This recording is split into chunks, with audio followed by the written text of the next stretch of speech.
Hello, my name is Robin Mitchell, and today Electropages is here at PCIM in Nuremberg 2024, and I'm joined by Mike from CISSOID. Hi Robin. Thank you for having us today. Nice to have us. So, before we jump over and see all the pretty cool stuff that's going on down there, my first question to you is, could you explain to the viewers out there who you are, what you do, and why you work with CISSOID? All right, I'm Mike Sandick, I'm the marketing director at CISSOID. I've been with the company for a year now. Before I've been in the industry quite a while, so I've been around. Been around, how many years in, sorry? Since 1998. So I was probably a few years old, so quite a while. So could you just tell us the kind of solutions that you guys provide then for the electronics engineering industry? Yes. So our latest development is a reference design that you can build into a vehicle, any kind of moving vehicle that uses an electric engine, and get up and running within days. Days? Yes. So to be clear, you guys manufacture modules and prototyping equipment and units as opposed to individual components? Well, we actually manufacture the whole chain.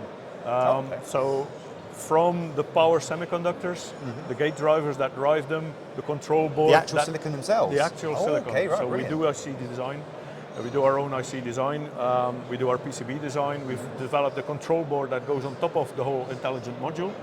That's not common, is it, in the industry? Because most people tend to focus on either the chips or the PCB or the modules, but you're actually kind of like saying, we develop our own power solutions in silicon, and I take it Silicon Carbide, gallium nitride.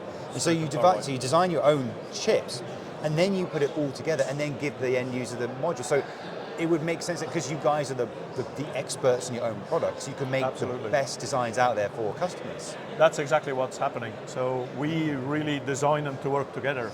You can take the bits and parts from different suppliers, but getting to work well in wide bandgap technology is a real challenge. Yeah.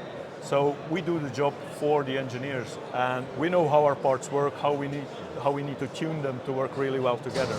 And that's where our expertise and our unique offering lies. And it's quite interesting as well that you said about it being a challenge to design the circuitry around these emerging technologies like silicon carbide and gallium nitride, because one thing I've seen a lot in the industry is that, like you say, people will provide you with the actual MOSFET itself, Yes. but then you need to get a separate gate driver, and you can't drive those in the same way as you could maybe with a standard MOSFET, because they have completely different parameters, and in terms of like turn on times, turn off times, threshold voltages, they're all very different.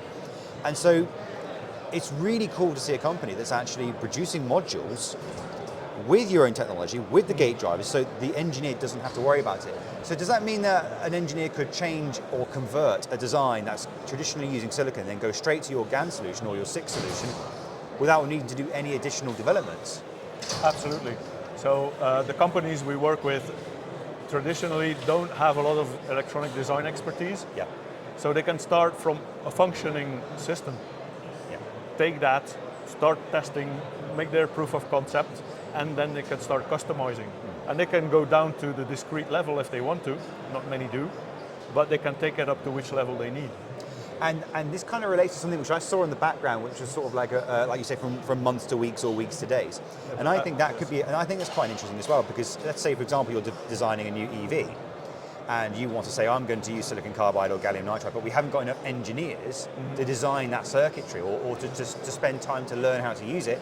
Instead, they can go, let's go to CISSOID, grab that module, stick it in, and it will do the job for you without needing to spend all that money on research and development. Yes, and that's why around the module we've developed a complete reference design, a working one. So last year we introduced a laptop, so benchtop design, meant for bench testing, laboratory development.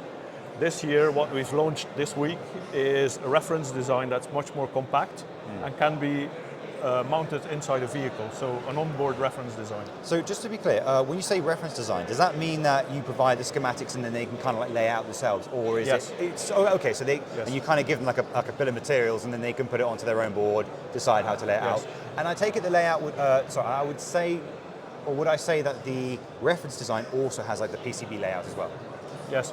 Oh, that's fantastic. So it really is a drop-in solution. They can copy and paste. So we've got customers that want to use the power module with the gate driver board on top of it, but they have their own control solution. They have their favorite DSP to drive a motor and 20 years of software development sitting in there. They can perfectly adapt that to the module. And it kind of makes sense when you say it is a weeks to days or like a months to weeks. It really does make sense. Yes. Fantastic. So, in terms of power rating, sir, what are we talking about with these designs? So we're talking about around 90 kilowatts up to 350 kilowatts with our standard modules. And at what voltage? DC bus voltage up to 850 volts. So the power devices are 1200 volts, so you have more than 300 volts headroom. So let's say 800 volts is the maximum, and you've got 300 kilowatts. Yes. And I'm now going to do the math in my head here, and that's 2,000 amps? No, 500 amps is the maximum we can do. I clearly can't do mental arithmetic. But the point is, That's okay. 500 amps at 800 volts. That's a lot of power. That's a lot of power. Yes. So now I would love if we could go over to the stand to see how you deal with such powers, voltages and currents. So I think we should head over, and then I think we should first take a look at what's clearly the feature of this stand, which is this electric vehicle. Yes, so let's take a look. I think the first thing you need to do is tell us what's going on here. What's going on here? So we've partnered up with the company called ERA, which is the Electric Racing Academy. They're based in Belgium, and they've got the first electric Formula 4 homologated by the FIA. So it's the world's first electric Formula 4 car. Their first generation car has been around for a while, and they've used our reference design now to go to a Silicon Carbide based, much more efficient solution in their next generation of drivetrain. World's first? World's first. No one else has done it yet? No. And you're at the center of it? We're at the center of it. That's absolutely fantastic. So obviously I can imagine these things, what's the peak power of something like this? Well, because it's Formula 4, it's limited to 200 horsepower. 200 horsepower. So this one's designed to go to up 150 kilowatt with some headroom. Now, that's instantaneous power, isn't it? That's continuous power. Oh my goodness. 150 kilowatts, continuous to the motors. Yes. So how do you deal with the power situation? Because that's got to be, that would drain a battery, depending on, obviously you'd have the big battery, but the big battery's going to make it heavy. So how do you deal with that? Well, because it's a training setup, the lap times are around 20 to 30 minutes. So the battery is made in that way that it can be swappable. Swappable? So, yes. So between training laps, they swap the batteries or they swap cars. So one car would be charging or one battery pack would be charging, and they switch it out with each other. I'm very curious. How does the battery swapping work? What kind of connectors are we talking about? How do you make it work? It's, well, just a mechanical lift. It's just a mechanical, pops yes, it out? It lifts out, so we can have a look. Yeah, sure. So this here is this here is the battery pack with the inverter on top of it. So this is our reference design sitting on top of it. Wow. This is the proof of concept that we'll start driving next week. So normally it's surrounded by a carbon fiber cover, also for protection. Of course. And that gets lifted out completely. And so completely lifted out. How is it held in place then? Well, it's normally bolted to the bottom. Bolted to the bottom. So you have to lift the vehicle up and then go underneath, bolt off. Brilliant. Because I've seen Formula 1 races, you know, the speed at which they can change tyres, all this kind of stuff. Yeah, it's not that type of change. It's not going to be a really rapid change. It's not a 3-second change. Bring the crane in slowly, but it's still incredible to see that you can actually do a battery swap, because I know the EV industry has been looking at that kind of technology to try and solve the issue with quick charging. Yes. But to see that you guys are actually doing that in a racing environment, I think it bodes well actually does bode well for EVs in general. Yes. So this reference design is providing 150 kilowatts. Yes. To the motors. To the motor. Yeah. And again, that's going to be about what kind of voltage? 800 are we talking here? That's 800 volts. 800 volts, and again about that's going to be about 200 amps. So we're talking 200 amps. So in terms of overall weight, what are we looking at for the vehicle? About 900 kilos. 900 kilos. And now I don't know what the typical vehicle weight is for this type of vehicle. So would it be about? Well, Formula 1 is around 500 to 600 kilos. Oh wow, it's quite light, isn't it? Yes, but that's a lot of carbon fiber technology. You see, this is a steel frame. Of course. So it's not really weight optimized, but that brings the cost down a lot as well, which is the whole idea of Formula 4, to make it accessible to everyone. Now, this idea of a reference design where you basically provide the schematics, the PCB layout. Do you think that's also something that's going to help this industry as well? So not just whoever wants to build a power converter, but also those who are looking to build racing vehicles? Well, yes, and that's one of the unique offerings from CISSOID, is that it's completely customizable. So you can buy off-the-shelf inverters from many companies these days. Yeah. But when you need to start customizing it, that's where the trouble starts. It's really difficult to do and to get support to do that, which is where we come in.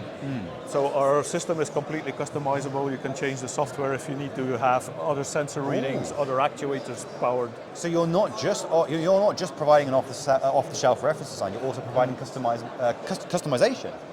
Well, we don't do the customization, we leave that up to the customer. But there's the power to do it in the reference design. We empower the customer to do that. So we also offer the support to do that. The reference design as itself is a working unit. It runs. And so you can take that, get it up and running, and then you can start customizing. And so in this case, you've been able to build a prototype rapidly because of that reference design. Absolutely. So you don't spend all your time trying to figure out how to put all these things together. You say, right, here's reference design, plop it on, battery, motor, we can now start getting this thing moving, seeing its performance, and then tweaking it over time. Absolutely. That's absolutely fantastic. So I would like to head over there now, because I can see you've got some more things on display. Yes, so we do. Let's go over and see what's going on. So over here we've got a couple of examples of customers who have taken our reference design and got their own design up and running very fast, in fact. This is by a company, Hydro Leduc. They make hydraulic pump systems. And because of the silicon carbide technology and the compactness, they've been able to reduce the size of their whole solution by half. So this is half the size of what their current solution is. Now what I find very interesting is the size of those bus bars. They are large. And you can see you've got a current clamp here as well, which is quite cool. Yeah, that's a current sensor. But like you say, to have reduced the size by half also comes with a much reduced weight as well. Absolutely. And so it's not just going to be a case of, oh, we've managed to make it smaller. Also, you've made it lighter, which makes it easier to mount into things like vehicles, which therefore reduces the amount of power which you're consuming, which therefore increases the range of vehicles. So would this be seen on a vehicle, or was this more like a stationary? No, this goes into garbage trucks, tractors, anything that used to have a combustion engine and then had an axle driving the hydraulic pumps. If you have an electric engine, you also need to drive your pumps electrically. And I can also imagine this would be useful for things like air conditioning systems as well, where you've got compressors, anything that requires an engine normally to turn something to power it. Yes. This is the reference design here. This is the reference design. So it has our power module in there. Oh, I see. It has a bespoke capacitor for our solution. Oh, really? An EMI filter to protect the battery, current sensors, cooling circuits. So this on the bench can go up to 275 kilowatts. Right. And I can see how that this is a lot larger than the one that was on that vehicle. Yes. But they were able to take that reference design and make it smaller for their purposes. And well, that's the second step we took. So last year we launched this reference design, and this year we've launched. So that's the new one. That's the new one. Yes. I see. So you really managed to reduce the size of it. Yes. Blimey. So what exactly is going on here then? So what's going on? This is one of our partners called Engiro. They needed an inverter system to drive their motors. Right. And they've used our system to get it up and running in a very fast time. And it looks like to me that you, as a result of using standard off-the-shelf cables and stuff, they are able to power this machinery using the reference design with no changes. Absolutely. That's absolutely fantastic. So what is going on over here though? Because I've seen these are our basic modules. So that's our core business. So this module, this was one with a flat base plate, and we have ones with pin fin base plates. But this is the Silicon Carbide module with our gate driver board on top of it. So this is our gate driver chipset. As you may notice, it says CISSOID on top of it. So what you're saying is that that's just the gate driver. This is the actual This is the actual power module. Would it be right to say that's the MOSFET itself, as in terms of like So the MOSFET dies are in there. Yeah, that's right. And then you have multiple of them in parallel. So would that have 3 of them, or would that have like 6 of them? It's 6. So oh yeah, 1, 2, 3. Oh yeah, I can see. Yeah, and but again, I think this is quite interesting because it shows how silicon carbide and these new technologies, they do need unique gate drivers that haven't been used in typical, I don't know, NMOS designs in the past. So it shows how an engineer, without your help, would have to try and figure out how to do all this. Yes. But with your reference designs, from weeks. I wouldn't say weeks. I would say months probably for something like that. Yes, and then you've gone from absolutely. months to days. Yes. Drop it straight in, and you get going. Which is That's the whole goal. absolutely fantastic. So just before we wrap this video up, I've got one more question for you. Okay. For the viewers out there who are watching this video, if they want to get involved with CISSOID solutions, what would you recommend that they do? They can either go through our website to find the contact information, that's probably the best road to go, and take it from there. There's a lot of information there on the devices themselves. You can request more details and take it from there. Fantastic. Well, thank you ever so All much right, for Robin. taking the time to see us today. Nice talking to you.